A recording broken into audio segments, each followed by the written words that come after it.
నమస్తే, నేను Kittu. Welcome to BRK news. Pastor Praveen Pagadala గారి కేసు చూసుకుంటే అది మర్డరా లేకపోతే యాక్సిడెంటా అని ఇంకా నిర్ధారణ అవ్వలేదు. అసలు ఇది మర్డర్ చేశారని ఒక వర్గం వాళ్ళు మాట్లాడుతున్నారు. లేదు, అసలు ఇది మర్డరా లేకపోతే యాక్సిడెంటా, దీని గురించి మాట్లాడదాం. కొంతమంది ఒక మతం వాళ్ళు చేశారని చెప్పేసి, కొంతమంది ఇంకో మతం వాళ్ళు చేశారని, కాదు ఇంకొకరు చేశారని, ఇలా అనేక మలుపులు అయితే తిరుగుతున్న నేపథ్యంలో దీని గురించి మనతో మాట్లాడేందుకు అడ్వకేట్ మాలతి గారు ఉన్నారు. వారితో మాట్లాడదాం. Hello ma'am. హలో. ఇప్పుడు ప్రవీణ్ పగడాల గారి కేసు చూసుకుంటే సంచలనంగా మారింది ఈ రెండు తెలుగు రాష్ట్రాల్లో. సో ముస్లిమ్స్, క్రిస్టియన్స్కి సంబంధించిన కొంతమంది వెళ్ళి కొంచెం ధర్నాల్లాగా మీడియా ముందుకొచ్చి ఇక్కడ జరిగింది యాక్సిడెంట్ కాదు, ఇక్కడ జరిగింది హత్య, అండ్ దీన్ని యాక్సిడెంట్గా చూపించడానికి సాక్ష్యాధారాలను కూడా తారుమారు చేస్తున్నారని కొంతమంది పాస్టర్లు కానీ, కొంతమంది ముస్లిం కమ్యూనిటీకి సంబంధించిన వ్యక్తులు కానీ అక్కడికి వెళ్ళి మీడియా ముందుకొచ్చి చెప్పిన నేపథ్యం చూస్తున్నాం మనం. సో అసలు ఓవరాల్గా చూసుకుంటే ఇది యాజ్ ఎ అడ్వకేట్గా మీకేమనిపిస్తుంది? ఇది ఒక హత్యలా అనిపిస్తుందా లేకపోతే యాక్సిడెంట్లా అనిపిస్తుంది? యాక్చువల్లీ ఇప్పుడు ఈ పర్టికులర్ ఇన్సిడెంట్లో 2 యాంగిల్స్ చూడొచ్చు. ఓకే, యాక్సిడెంట్ అనే యాంగిల్లో చూడొచ్చు, లేకపోతే సస్పీషియస్ డెత్ అంటే మర్డర్ అయి ఉండొచ్చు అని చెప్పేసి. సో ఈ ఇన్సిడెంట్లో చూస్తే ఏంటంటే యాక్సిడెంట్ కంటే కూడా ఎక్కువ మర్డర్ లాగా అనిపిస్తుంది. ఎందుకంటే అక్కడ క్రైమ్ సీన్ చూస్తే, సో ఇన్సిడెంట్ చూస్తే ఏంటంటే చాలా అనుమానాస్పదంగా ఉంది. ఇప్పుడు క్రైమ్ ఇన్సిడెంట్లో ఏంటంటే ఒక చెక్క దొరికిందంట, అంటే ఒక వుడ్ లాంటిది ఆయన బాడీ పక్కకి ఇట్లా పడేసింది అని వార్త వచ్చింది, అంటే ఇన్వెస్టిగేషన్ తెలిసింది. ఆ చెక్కకి మొత్తం కూడా బ్లడ్ స్టెయిన్ ఉంది, బ్లడ్ అంటుకొని ఉంది. ఒకవేళ యాక్సిడెంట్ అయి ఉంటే ఆ చెక్క మీద రక్తం ఎట్లా పడింది? అండ్ బాడీ మొత్తం చూస్తే బాడీ మొత్తం ఇంజురీస్ లేవు, ఓన్లీ ఫేస్ మట్టుకుంటే కింద పార్ట్ ఆఫ్ ఫేస్ మాత్రమే బ్లడ్ స్టెయిన్ అయి ఉంది, అండ్ ఇక్కడ మొత్తం పగిలినట్టుంది. సో ఒకవేళ యాక్సిడెంట్ అయి ఉంటే అదొక్క పార్ట్ ఎందుకు మాత్రమే బ్లడ్ ఉంది అండ్ హోల్ బాడీలో ఎందుకు లేవు? అండ్ కాజ్ ఆఫ్ డెత్ ఏంటి, ఎలా చనిపోయాడు? బాడీని మీరు చూస్తే, అంటే పిక్చర్స్ చూస్తే ఏంటంటే ఆయన బాడీ మీద బైక్ పడేసి ఉంది. అండ్ 3 సీసీటీవీ కెమెరా ఫుటేజెస్ దొరికినాయంట. అందులో ఆ సీసీటీవీ ఫుటేజ్ వాటి ఏంటంటే, ఫస్ట్ ఒకటి ఆయన పెట్రోల్ కొట్టించేటప్పుడు మళ్ళీ వెళ్తుంటే రోడ్డు మీద అలాంటి కొన్ని ఫుటేజెస్ దొరికినాయి. ఫుటేజ్లో ఏం దొరికిందంటే సడన్గా ఒక బస్సు ఇట్లా వెళ్ళిపోయినట్టు, మట్టి మొత్తం ఇట్లా పడినట్టు, అంటే సడన్గా 10 సెకండ్స్లో మట్టి మొత్తం ఇట్లా పడినట్టు. బట్ ఆ సీసీటీవీ ఫుటేజ్లో ఏది కనబడలేదు, ఓన్లీ ఒక బస్సు ఇట్లా ఇసుక చల్లినట్టు ఇట్లా పడినట్టు కనిపించింది అంతే. అండ్ ఎక్కడైతే ఈ ఫుటేజ్ దొరికిందో అక్కడే బాడీ దొరికింది, అంటే ఒక 10 అడుగుల కింద బాడీ దొరికింది. అక్కడ ఏంటంటే నైట్ అంతా బాడీ అలానే పడి ఉంది, నెక్స్ట్ డే వరకు కూడా ఎవరు చూడలేదు. నెక్స్ట్ డే మార్నింగ్ మాత్రం బాడీ దొరికిపోయింది. బట్ అంటే అక్కడ ప్లేస్ కూడా ఎట్లాంటిదంటే ఎవ్వరు మనుషులు ఉండే ప్లేస్ కాదు, అంటే ఓన్లీ హైవే కాబట్టి only lorries, buses, heavy vehicles పోతూ ఉంటాయి.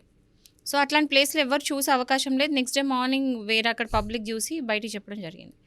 సో అదొకటి. ఇంకోటి ఏంటంటే ఈ రీజన్స్ ఇప్పుడు మర్డర్లో మెయిన్ చూసేది ఏంటంటే as per section 302 of IPC ఏం చెప్తుందంటే, ఏదైనా మర్డర్ చేసేటప్పుడు మోటివ్ చూస్తారు.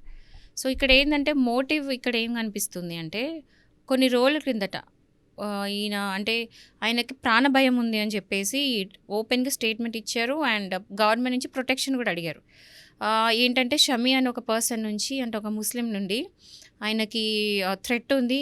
ఎందుకంటే ఆయన ముస్లిం కమ్యూనిటీ గురించి, అంటే వాళ్ళ కస్టమ్స్ గురించి అగెయిన్స్ట్గా మాట్లాడారు అని చెప్పేసి బెదిరింపు కాల్స్ వచ్చినాయి, చంపేస్తా అని చెప్పి అన్నారంట. సో అలాంటి బెదిరింపు థ్రెట్ ఉందని చెప్పేసి గవర్నమెంట్ నుంచి ప్రొటెక్షన్ అడిగినా కూడా గవర్నమెంట్ ఎలాంటి యాక్షన్ తీసుకోలేదు. ఆ ఇన్సిడెంట్ అయిన కొన్ని రోజులకే ఇది జరిగింది. సో ఈ రీజన్స్ అనేది కనిపిస్తుంది కాబట్టి మేబీ ఆ సస్పీషియస్ డెత్ అని అనుకుంటున్నాను.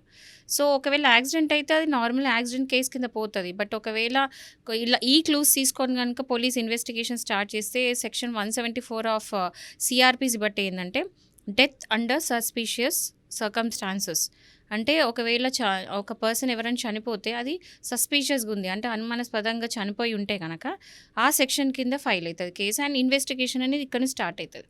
సో పోలీసులు ఇన్వెస్టిగేట్ చేసిన తర్వాత ఎఫ్ఐఆర్ తయారు చేసి కోర్టుకి ఏం సబ్మిట్ చేస్తారు, యాక్సిడెంట్ అంటే యాక్సిడెంట్ లాగా, సస్పీషియస్ డెత్ అంటే సస్పీషియస్ డెత్ లాగా వీళ్ళు ఇన్వెస్టిగేషన్ రిపోర్ట్ అనేది కోర్టుకి ఫైల్ చేయడం జరుగుతుంది.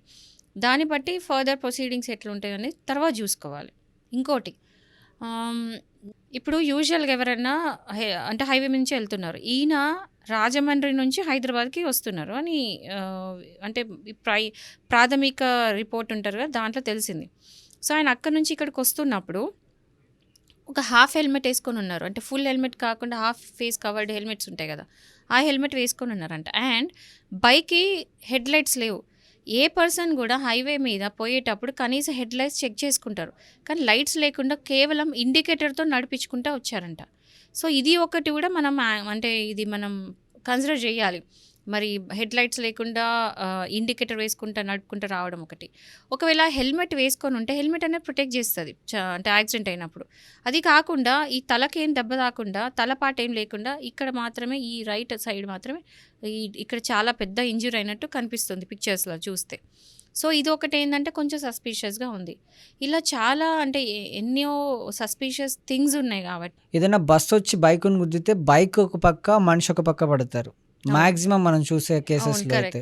బట్ అక్కడ ఏంటంటే బాడీ మీద బైక్ పడేసింది. ఎస్, అలా ఎవ్వరు అలా జరగదు. అంటే మనం ఫిజిక్స్ చూస్తే యూజువల్గా బైక్ మీద ఇట్లా యాక్సిడెంట్ పోతూ ఉన్నప్పుడు ఏదన్నా వచ్చి గుద్దినా లేదా సడన్గా వీళ్ళు దేనికన్నా గుద్దుకొని పడితేనే కదా పడేవాళ్ళు, అలానే పడతారు.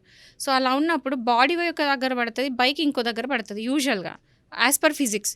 సో బట్ ఏంటంటే ఇక్కడ అట్లా లేదు. అంటే ఆయన పడిన చోటనే ఆయన పడి ఉన్నాడు, ఆయన మీద బైక్ పడి ఉంది. సో ఇది ఇల్లాజికల్గా ఉంది, లాజిక్కి అందని విధంగా ఉంది. సో ఇదొక పాయింట్ కూడా కన్సిడర్ చేసుకొని ఏంటంటే ఇది సస్పిషియస్ డెత్ అని చెప్పేసి నేను అనుకుంటున్నాను. అక్కడున్న పాస్టర్స్ కానీ నిన్న కేపాల్ గారు మాట్లాడినప్పుడు కానీ కూటమి ప్రభుత్వం వచ్చిన తర్వాత ఇలాంటివి ఎక్కువ జరుగుతున్నాయంటే పాస్టర్స్ మీద దాడులు కానీ ముస్లిం కమ్యూనిటీ మీద దాడులు కానీ ఎక్కువ జరుగుతున్నాయి, వీళ్ళందరికీ ప్రాణహాని ఉందని కూడా కేపాల్ గారు చెప్తున్నారు. అండ్ ఆయన అన్న ఒక విషయం ఏంటంటే కేపాల్ గారు ఇది కంపల్సరీ మర్డరే, కానీ మీరు మర్డర్లా కాకుండా దీన్ని ఒక యాక్సిడెంట్లా క్రియేట్ చేయడం చూస్తున్నారు, ఇలా చేయకండి అని ఒక ఓపెన్ స్టేట్మెంట్ ఇచ్చారు. సో దీన్ని ఏమంటారు? సో ప్రవీణ్ పగడాల కేసుకి వస్తే ఏంటంటే పాస్ట్లో సో చాలా వ్యాఖ్యలు చేశాడు. ఏంటంటే చాలా మతాల గురించి, ఎస్పెషల్లీ ముస్లిమ్స్ ఏవైతే వాళ్ళ కస్టమ్స్ ఉంటాయో వాటి గురించి చాలా మాట్లాడాడు. అది కాకుండా ఈవెన్ వాళ్ళతో ఉన్న వేరే పాస్టర్స్ గురించి కూడా అగెన్స్ట్గా మాట్లాడినాడు. అంటే వాళ్ళ కమ్యూనిటీలో ఉన్న దాంట్లో కూడా వాళ్ళకి అగెన్స్ట్గా మాట్లాడినప్పుడు ఇంటర్నల్ కూడా శత్రుత ఉందన్నట్టే. అండ్ ముస్లిమ్స్ గురించి మాట్లాడినప్పుడు కాబట్టి అక్కడి నుంచి కూడా ఈవెన్ అగెన్స్ట్ ఉన్నట్టే.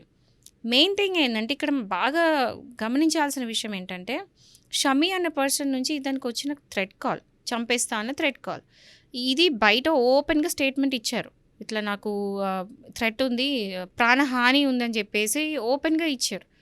బట్ అప్పుడు ఇమీడియట్గా గవర్నమెంట్ యాక్షన్ ఎందుకు తీసుకోలేదు అనేది ఒక క్వశ్చన్ మార్క్ కదా ఇక్కడ. అండ్ కేపాల్ గారు అడిగింది ఏంటంటే బహిరంగంగా ఏదైనా సభలు పెట్టినప్పుడు మత విద్వేషాలు, మత కలహాలను రెచ్చగొట్టేలాగా వాళ్ళు మాట్లాడినప్పుడు ప్రభుత్వం ఎందుకు దీని మీద చర్య తీసుకోలేదు, దీని మీద ఎందుకు యాక్షన్ తీసుకోలేదు అనే క్వశ్చన్ కూడా రైజ్ చేస్తున్నారు.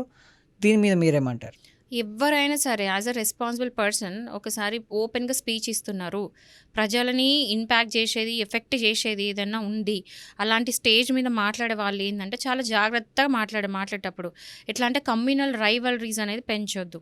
అంటే ఒక కమ్యూనిటీ ఇంకో కమ్యూనిటీ, ఒక మతం వాళ్ళు ఇంకో మతం కొట్టుకునేటట్టు అట్లా ప్రేరేపించేటట్టు ఎవరు కూడా అట్లాంటి స్పీచెస్ ఇవ్వద్దు. ఇచ్చిందంటే ఏమవుతుందంటే అది మనకు తెలియకుండానే ఒక మతం ఇంకొక మతాన్ని ద్వేషించే ఛాన్సెస్ ఉన్నాయి, అని కొట్టుకునే ఛాన్సెస్ ఉన్నాయి.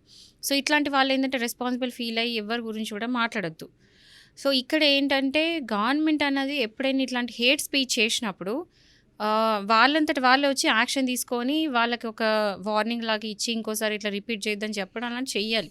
మరి ఇక్కడ గవర్నమెంట్ ఎందుకు యాక్షన్ తీసుకోలేదు అనేది అర్థం కాని విషయం. సో ఓవరాల్గా చూసుకుంటే ఈ కేసులో అది యాక్సిడెంట్ కిందకి తీసుకుంటారా, లేకపోతే ఏదైతే మర్డర్ అని అందరూ అంటున్నారో దాని కిందకి తీసుకుంటారా? ఇప్పుడు అక్కడ ఉంది మాత్రం సస్పీషియస్ డెత్ 100% డౌట్ లేదు. బట్ ఇది యాక్సిడెంట్ అనే యాంగిల్ ఎందుకు తీసుకొస్తున్నారు అంటే ఇక్కడ కూడా మర్డర్ వెపన్ దొరకలేదు. మర్డర్ వెపన్ అనేది మర్డర్లో చాలా important thing and motive also important thing. అందుకని చెప్పేసి మరి అక్కడ ఇన్వెస్టిగేషన్ చేసినప్పుడు పిక్చర్స్ చూసి ఏంటంటే డైరెక్ట్ యాక్సిడెంట్ అంటున్నారు. మరి యాక్సిడెంట్ అని ఎందుకు అంటున్నారు అని దానికి కారణాలు చూపించాలి పోలీస్ డిపార్ట్మెంట్. ఆల్సో ఒకవేళ సస్పిషియస్ డెత్ అంటే కూడా కారణాలు చూపించాలి. బట్ ఏదైనా ట్రాన్స్పరెన్సీ మెయింటైన్ చేసి ఓపెన్‌గా పబ్లిక్ తెలిసేటట్టు ఇన్వెస్టిగేషన్ చేయాలి. ఎందుకంటే ఇది ఈయన ప్రవీణ్ పగడాల్ వచ్చి ఒక పబ్లిక్ ఫిగర్ కాబట్టి ఇన్వెస్టిగేషన్ అనేది ట్రాన్స్పరెంట్‌గా చేసి ఓపెన్‌గా పబ్లిక్‌కి ఏం జరుగుతుందంటే ఎప్పటికప్పుడు అప్డేట్స్ ఇస్తే ఏందంటే జనాలు కూడా సో ఇది కూడా ఏంటంటే ఇన్వెస్టిగేషన్ ప్రాపర్‌గా అయితుందని చెప్పేసి పబ్లిక్ అనేది ఒక క్లారిటీ ఉంటది. సో మరి ఇది ఫర్దర్ ఇన్వెస్టిగేషన్ అయితే తప్ప ఇది యాక్సిడెంటా లేదా సస్పిషియస్ డెత్తా అని చెప్పేసి ఏది కూడా క్లియర్‌గా చెప్పడానికి ఇప్పుడు లేదు. ఏంటంటే ఈరోజు ప్రవీణ్ పగడాలది అంత్యక్రియలనే జరిగింది. సో పోస్ట్ మార్టం రిపోర్ట్ వచ్చాక దాన్ని బట్టి అండ్ అక్కడ క్రైమ్ సీన్ బట్టి ఫర్దర్ ఇన్వెస్టిగేషన్ రిపోర్ట్ బట్టి దాన్ని బట్టి మనము ఇది ఏ కోణంలోకి వెళ్తది, అది యాక్సిడెంటా సస్పిషియస్ డెత్తా అనేది తెలుస్తుంది మనకి.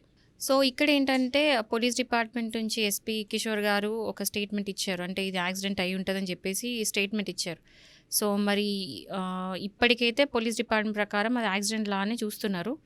మరి మనం ఇప్పుడు అంటే వాళ్ళ వర్గం వాళ్ళు ఓపెన్గా వచ్చి లేదు ఇది యాక్సిడెంట్ కాదు, ఖచ్చితంగా మర్డర్ అని చెప్పేసి ఈ ఇన్సిడెంట్స్ గురించి మాట్లాడుతున్నారు. ఇది థ్రెడ్ కాల్ గురించి కానీ లేదా బాడీ పక్క దొరికిన చెక్క గురించి, బాడీ మీద బైక్ పడడం, ఇలాంటి కొన్ని చూపించి ఇది ఖచ్చితంగా యాక్సిడెంట్ కాదు మర్డర్ అని చెప్పడానికి వీళ్ళు వచ్చి చెప్తున్నారు. కాబట్టి 2 యాంగిల్స్లో ఇది పోతుంది. కాబట్టి నెక్స్ట్ ఏం అంటే వాళ్ళు ఇచ్చే రిపోర్ట్ బట్టి అప్పుడు మనం చూడొచ్చు.